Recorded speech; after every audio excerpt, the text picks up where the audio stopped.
समंदर के अंदर डूबी हुई हजारों साल पुरानी सिटी से लेकर अजीबो गरीब दिखने वाले क्रिएचर्स तक, अंडर वाटर रिवर जैसा फिनोमेना हो या फिर समंदर के बॉटम से मिलने वाला खजाना, चाहे ओशन हो, रिवर्स या फिर लेक्स, दुनिया में पानी के अंदर बेशुमार मिस्ट्रीज पाई जाती हैं। और पिछली कई सदियों से इन मिस्ट्रीज ने हम इंसानों को हैरत में डाल रखा है। लेकिन जैसे जैसे टेक्नोलॉजी एडवांस होती जा रही है, वैसे वैसे ओशन मिस्ट्रीज में इजाफा भी होता जा रहा है। और इसके साथ साथ हम कई मिस्ट्रीज को सॉल्व करने में, उनके राज जानने में कामयाब भी हो रहे हैं। ज़ेम टीवी की वीडियोस में एक बार फिर से खुशामदीद। नाजरीन, समंदर में अर्थक्वेक्स और वोल्केनो फटने से बहुत बड़ी वेव्स पैदा होती हैं। इन वेव्स को सुनामी कहा जाता है, जो बड़ी तेजी से साहिल पर मौजूद पूरे के पूरे शहरों को अपनी लपेट में ले लेती हैं। टोंगा के कैपिटल नुकुअलोफा के साहिल से 65 किलोमीटर दूर एक अंडर वाटर वोल्केनो है, जिसको टोंगा वोल्केनो कहा जाता है। जनवरी 2022 में ये वोल्केनो फटने से एक खौफनाक सुनामी ने जन्म लिया, जो सिर्फ 20 मिनट के अंदर अंदर साहिल तक पहुंच गया। और इसकी शिद्दत इतनी ज्यादा थी कि 2000 किलोमीटर दूर न्यूजीलैंड में भी इसको महसूस किया गया। टोंगा वोल्केनो को मजीद एनालाइज करने के लिए जब इसकी सैटेलाइट फुटेज का मुआयना किया गया, तो एक्सपर्ट्स ये देखकर हैरत ज़दा रह गए कि इस वोल्केनो की शिद्दत हिरोशिमा पर गिरने वाले न्यूक्लियर बॉम्ब से भी 100 टाइम्स ज्यादा थी। ये तो रहा अंडर वाटर वोल्केनो से पैदा होने वाले सुनामी का मामला। लेकिन रिसेंटली समंदर में और भी कई स्ट्रेंज फिनोमेना और क्रिएचर्स देखे गए हैं, जो शायद सुनामी की तरह इतने डेंजरस तो नहीं, लेकिन सबके रोंगटे खड़े करने में इन्होंने भी कोई कसर नहीं छोड़ी। तो आइए शुरू करते हैं। नंबर 8, समंदर के बॉटम पे हजारों नहीं लाखों तबाहशुदा डूब जाने वाली शिप्स का मलबा मौजूद है। इनमें से ज्यादातर को तो हम आज तक नहीं ढूंढ सके, क्योंकि उनकी लोकेशन और गहराई इतनी ज्यादा है जहां इंसानों का पहुंचना पॉसिबल ही नहीं है। लेकिन वक्त के गुजरते नई डाइविंग टेक्नोलॉजीज की मदद से हम ज्यादा से ज्यादा शिप रैक्स ढूंढने में कामयाब होते जा रहे हैं।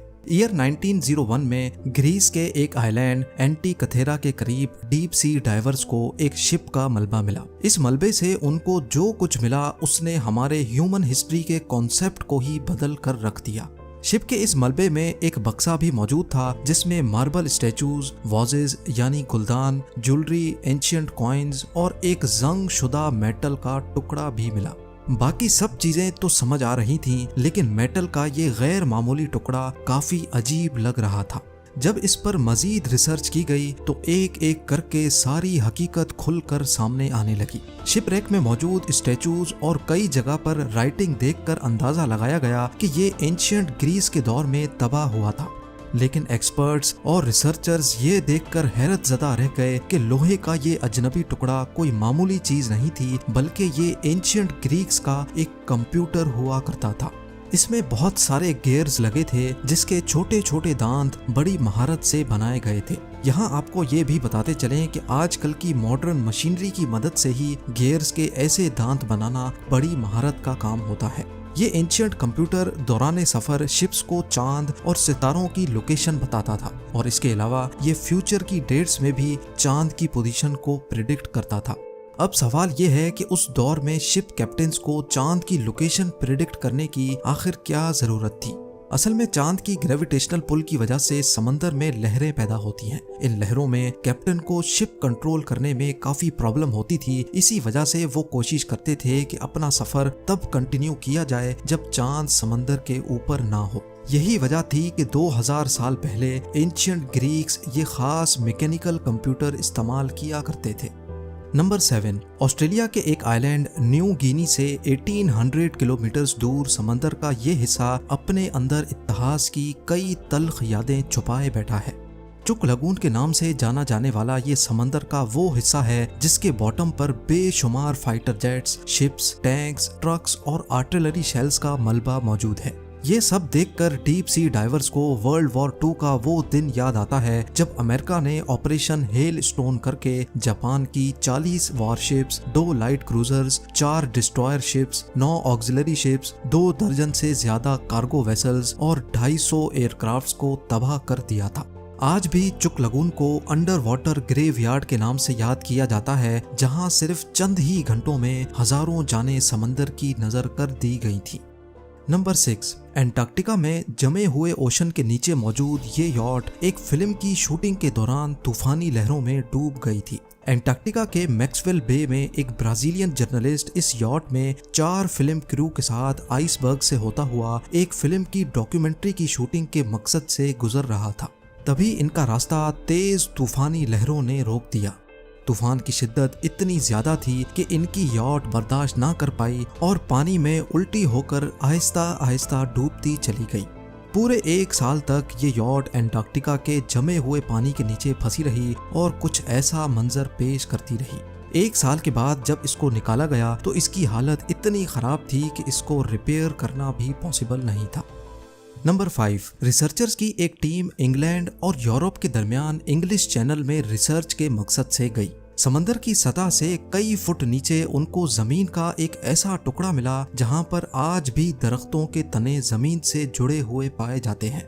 ये मंजर काफी हैरत अंगेज मालूम होता है क्योंकि समंदर के अंदर किसी भी सूरत कोई दरख्त नहीं ग्रो कर सकता।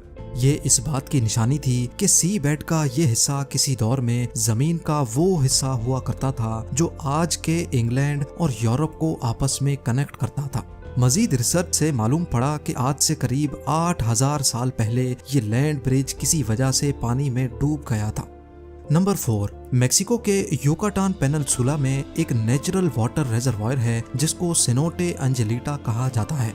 इसकी खास बात यह है कि पानी के अंदर जाते ही 55 मीटर की गहराई के बाद एक रिवर मौजूद है जो पानी के अंदर ही बहती है। ये दिलकश मंजर देखने के लिए रोजाना कई डाइवर्स यहाँ जाते हैं क्योंकि पानी के अंदर ही किसी दरिया का बहना वाकई काफी एक्स्ट्रा ऑर्डिनरी एक्सपीरियंस है। लेकिन आखिर ये मुमकिन कैसे है? ओशन एक्सपर्ट्स का मानना है कि बेसिकली ये एक लाइम स्टोन की केव है जिसमें ओशन का पानी जमीन के अंदर ही अंदर से होकर आता है। ओशन का सॉल्ट वाटर क्योंकि हैवी होता है इसी वजह से ये केव में मौजूद फ्रेश वाटर से मिक्स नहीं होता और वजनी होने की वजह से केव के बॉटम पे ही रहता है। हाइड्रोजन सल्फाइड का ये बादल पानी के अंदर एक रिवर बहने जैसा इफेक्ट देता है। नंबर 3, बहामस में मौजूद सतह समंदर से सिर्फ 6 मीटर की गहराई पर गोल पत्थरों से बना एक रास्ता देखने को मिलता है जो एक नामालूम मकाम की तरफ जाता है। बिमिनी आइलैंड के करीब समंदर में 1 किलोमीटर लंबा ये रास्ता बिमिनी रोड के नाम से जाना जाता है। जब पहली बार 1930 में यह रास्ता डिस्कवर किया गया तो इसको लेकर कई थ्योरीज गर्दिश करने लगी। कुछ लोगों का मानना था कि ये एक नेचुरल रॉक फॉर्मेशन है जबकि दूसरों का मानना था कि ये रास्ता एंशिएंट इजिप्शियंस के किंग ने अंडर वाटर एटलांटिस सिटी में जाने के लिए बनाया था। बस यही वजह है कि ये मिस्टीरियस रॉक फॉर्मेशन या फिर बिमिनी रोड काफी पॉपुलर है। नंबर 2, मिशिगन की ह्यूरन लेक के बॉटम पे पत्थरों से बना एक ऐसा स्ट्रक्चर मौजूद है जो फिलहाल तो डिसअसेंबल हो गया है, लेकिन एक्सपर्ट्स का मानना है कि जब ये अच्छी कंडीशन में होता था तब ये ब्रिटेन के स्टोन हेंज के जैसा दिखता होगा। 120 फीट की गहराई में पाए जाने वाले 9000 साल पुराने इस स्टोन स्ट्रक्चर के बारे में एक्सपर्ट्स का ख्याल है कि पहले ये पानी के नीचे नहीं होता था और एंशिएंट हंटर्स हजारों साल पहले इसको कैराबू नामी एक खास जानवर पकड़ने के लिए इस्तेमाल किया करते थे। ये मिस्टीरियस स्टोन हेंज एक झलक दिखाती है कि कैसे एंशिएंट ह्यूमंस अपना पेट पाला करते थे। नंबर 1, दुनिया के कई सी फ्रंट्स पर रात के वक्त पानी में इस तरह की ब्लू लाइट देखी जाती है जिसको बायोल्यूमिनेसेंस कहा जाता है। ये लाइट देखने में तो काफी खूबसूरत व्यू देती है, लेकिन इसकी हकीकत ये है कि ये लाइट पानी में मौजूद बैक्टीरिया अपनी बॉडी से एमिट करते हैं। समुद्री दुनिया के कई क्रिएचर्स ऐसे हैं जो अपने जिस्म में से केमिकल रिएक्शन की वजह से लाइट प्रोड्यूस करते हैं। ये लाइट इतनी धीमी होती है कि इसको सिर्फ रात के अंधेरे में ही देखा जा सकता है।